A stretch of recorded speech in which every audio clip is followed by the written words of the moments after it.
So, the MK Combat Cast is finally wrapped up, and like an idiot, I watched it without doing a reaction. So, I'm kind of doing this bit retroactive, just telling my thoughts. And yeah, this shit is basically where Mortal Kombat 1 was supposed to have started as. It 100% had to have been, because basically every mode that probably should have been in this game, except maybe Test Your Might, is in here now. We finally got online practice, so when you're playing the game or you're searching for a match, I think you can play, online practice like how Tekken and Street Fighter have it. Took a year, but we finally got it. We finally got Towers of Time, where I think it's from left to right. It goes from easy to hard from left to right.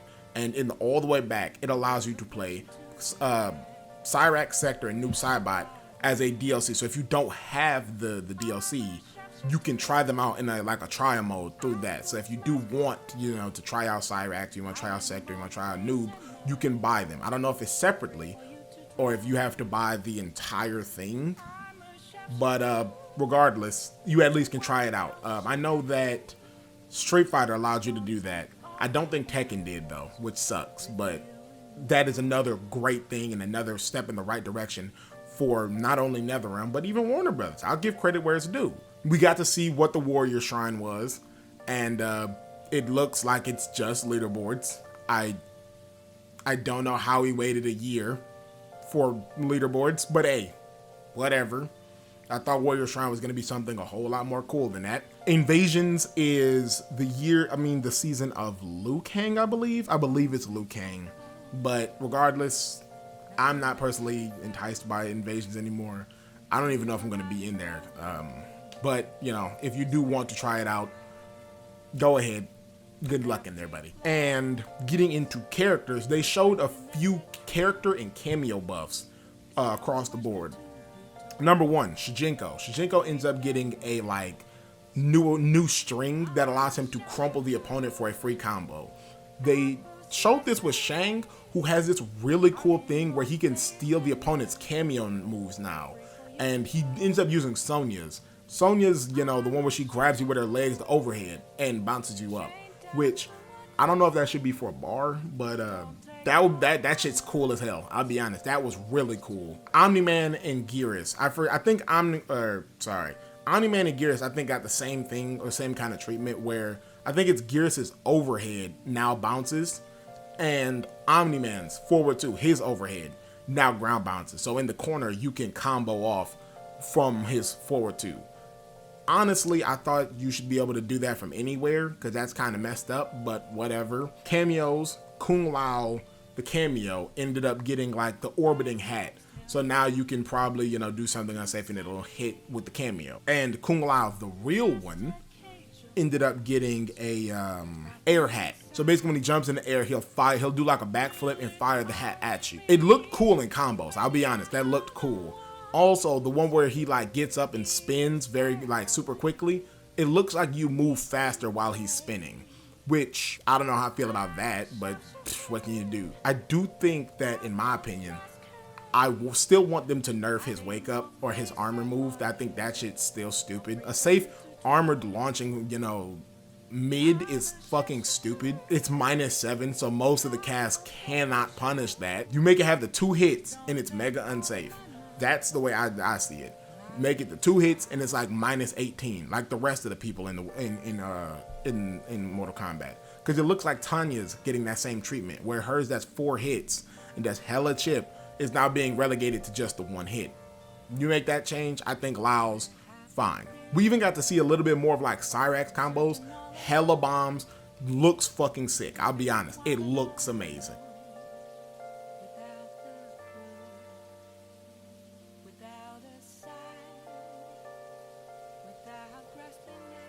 We got to see Takeda's animality, which is from, what's it called, The Cove? From MKX, the one where the little octopus hand comes out. That's his animality. He's an octopus and he, octopus things. Oh, right, the Towers of Time. I knew I forgot something from it. The Towers of Time have challenges and a community battle where if you do the weekly challenges, you get dragon crystals, which means after a certain amount of time, you'll be able to buy shit from the store. I don't know what they call it in this game, but the store basically just off of your hard-earned what's called. Now, it doesn't really look like it's going to be like you're getting a lot. From the one they showed, it was 75. It was 75 dragon crystals, which is basically nothing. Like, you're not going to be getting a skin with that for a long time. Like, it'll take about a month to get a skin, which, you know, sucks. But, you know, what can you do? But in terms of the community battle thing, you'll be going against other people. And, you know, if you try to end up in the certain amount of percentile in the community, you get different things. So the one they showed, the top 5% get Melina's palette, top 10% get a Gear's palette, top 25% get a Kenshi palette, 50% get a Scorpion gear, 75% get Raiden gear, and top 100% just get some fucking crystals.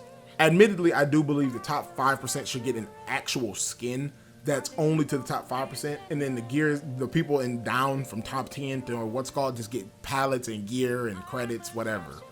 That way it really shows that you are dedicated to it and you should be rewarded for the dedication. Now, getting into the meat and potatoes of this combat cast was the main man himself, Noob Saibot, and he looks very hard. I'm gonna be honest, he does look very fucking hard. He looks hard, but he also looks really good. Obviously, you know, from the animations perspective, the shadow still looks good. It's looked good since MK9, MK11 looked good. So it should be no different here that the shadow animations, all of that, look fucking amazing. The moves themselves look like they're going to, he's gonna hit you a lot. Like, a lot of them are like 5-6 hit block strings that look really fucking cool. But I believe they said that he has the longest special move list in the game, and going based off of the amount of special moves they talked about, I would not be surprised if he really does, because I believe it's either Gearus or Rain that has the longest currently, but I could see him having the longest. He has 2 different types of teleports. He has one where he fires a teleport in the air, and he also has the normal teleport. Obviously, he still has one where he can teleport in the air. He also has the one where he can teleport from the ground. He has like 3 different shadow dives, where he has one that fires straight across in the air. He has one that fires diagonally down in the air. And he has one that fires straight down in the air. So it's basically like a mix-up. Like, if he can end it in the air, or end a combo early, and then jump in the air with like a Lao, what's called, and create like a mix-up that way. He has like a regular move that just looks like the shadow kicks you in the air. It didn't look like you needed any meter. That one looked like it's gonna probably be like his free combo starter.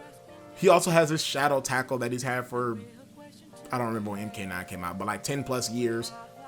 He has his spirit ball, which it worked the way I think it, I believe I said it in my old video, but basically if it's on hit or on block, if the orb hits you in any way, block, hit, doesn't matter, it'll leave a green hue afterwards, which Noob Saibot can like clap his hands and will pop you up if you aren't blocking. It's not gonna pop you up if you are blocking. That would be broken. Which is very cool. But from the like live battle thing, it looks like if you're hit, if Noob Saibot's hit while he has the hue, while the other person has the hue goes away. I believe that was the case. It might have been a timer thing, so, you know, take that with a grain of salt. He also has like 2 gimmicks, or not gimmicks, but like 2 special things about him. Whatever, gimmicks. Where he only has the one shadow. Noob Saibot only has the one shadow. So I think the way that they show that he has his shadow is literally from his shadow. Like, if you see, because he uses his shadow. So if he gets rid of the shadow, he'll have no shadow, like, at all. And then, you know, it'll come back to him. However, the way it works is, if you use the shadow, it'll take some time to come back. So if you do the input for the move again that uses the shadow, Noob Saibot himself will end up doing the move instead of the shadow. So if you did like a shadow slide, the shadow will end up doing the slide first, and it'll take some time to come back. So if you input the shadow slide again, Noob Saibot will do it, and it'll look exactly like Sub-Zero's ice slide. And that basically is like a catch-all for all of his moves that involve his shadows. If you try to do it while, or his special moves, I believe. If you tried to do the moves while the shadow is on recharge, Noob Saibot will be the one that ends up doing them. So it ends up basically putting him in the harm's way instead of the shadow, which you can't hit the shadow, so who cares? And the other gimmick, which is like it's not a new gimmick, I guess, but it's in the same vein, is very reminiscent of the way Spawn worked in MK11, where once a match, you can use the severed hand on Noob Saibot's waist to basically get free combos, like no meter combos. Basically, every single move that involves his shadow basically will basically create a portal that teleports right to you. He also has a homing portal that'll go right to the opponent, and if they aren't blocking, it'll suck them in. Even his back throw will create a portal that you can combo from. So basically, for about 10 to 15-ish seconds, you are the combo king. However, the trade-off is, for the rest of that round, you can't use any shadow attacks. And that, at least from, first looks really bad, because a lot of Noob Saibot's, even basic strings, use his shadow. So basically, you give up for about 15 seconds, you can basically become the greatest comboer in the world. But for the rest of that match, the rest of that round, you are basically handicapped in ways you didn't even think was possible. I don't know how I feel about that. Like, I believe that it's going to be very cool, and if you're using it for sauce purposes, sure. But to just use it willy-nilly, yeah, that shit's not worth it. I think that there's only going to be one of two reasons to do it: to style on your opponent, and number two is you're losing and you pretty much have nothing else to lose. So it's just like, hey man, I'm gonna lose anyway. May as well go out looking cool while doing it. Because I can't imagine a reason to do it outside of that, or to go for the kill. Like, maybe you got like that 40-50% and you're just like, fuck it. If I do this, hey, they lose the game. Those are like the only three scenarios I can see. I can't just see you using it for any other reason. Overall, Noob Saibot looks really good. But in the live setting, because at the very end, they showed Noob Saibot versus Havik. This dude looks like he's going to do a lot of damage. Like, once people figure out like the optimals, I do think he's probably going to be doing about 37, 38, maybe even 40% for sure. Whereas on the other end of the scale, we got to see Havik's whole thing. We got to see a lot of what Havik can do in practice. And he looks good. There are a few things that I don't think changed. I don't think his back 2 got faster. I don't think his forward 4 got faster. I don't think pretty much any of his moves got any faster or slower, because it looks like his back forward 3, the mouth orb is still slow. But beyond that, they showed another new change to him that is very expensive. Like, it's a very meter intensive move, but it looks like it's going to be very worth it in the end. So the way it works is, we saw the like demonstration of Havik was doing a combo and he would go for the tether. Now the neck break move has another meter burn attached to it. So for 3 bars, basically in total, you spend the 2 for the tether move and another bar afterwards. I don't know if it breaks armor or not, but the next combo you do from that snap, like the combo from that snap, has no damage scaling now. So it'll do 27, 28, that much damage. So for 3 bars, you're basically doing a 60% sequence that the other half was unblockable. However, there's another part to it where after that meter burn snap, I don't know if it's the next special move, because the person did an arm and it was an EX version, which I don't know if it's every special move, but regardless, the arm afterwards was EX, meaning you basically used 4 meter burns. One of them was for free, which is very fucking cool, because he did like a 30% combo right afterwards. It wasn't like a finished combo, but that shit is still very fucking cool. And I believe the one where Havik breaks it down and he ends up slapping your legs as a low that is a special move. I don't think that's a move that's ingrained in his basic attack, because he did it from the back 2-2. Unless that's a new string, he does it from the back 2-2 and tries to go for the low. And if that's a new string, that's really a waste of time because that looks bad, or not that it looks bad, but it looks like it's going to be an unusable string simply because of the fact that it already has a low that's safe. Why would I go for a low that while it can pop up is super unsafe and has no real advantages? Because I can just use Movado or Scorpion and still get the same exact what would you call it, effect than using that. Sure, it's meterless, but it's a lot more unsafe. Beyond that, his arm still looks really good being fast because the guy was throwing it out left, right, and center. He wasn't even close to the dude. He was just throwing it out left, right, and center. However, Noob in practice looks like exactly what I thought. He looks super, he looks like he's gonna flow really well and do a bunch of damage while doing it. His mid looks good. The sweep looks good. He tried to use the Embrace Chaos and he did a combo with it and did like 32%. If that's all you can, I mean, maybe once again, they're not, I mean, I guess they are seasoned, but they're not going to be what people are doing online.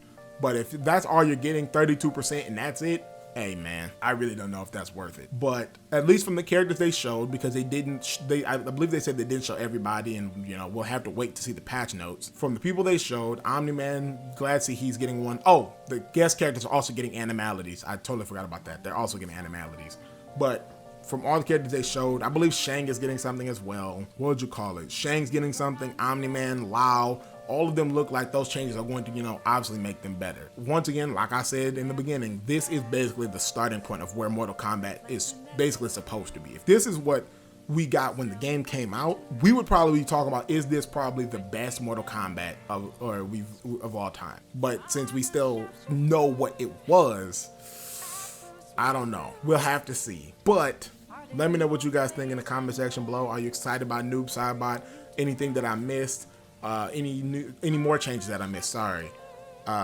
Did you like the Havik changes? I know I did. I'm very excited to see what else he got. Are you excited for the for Cyrax, all that good stuff? Like, comment, subscribe. I've been your boy Mementos. Peace.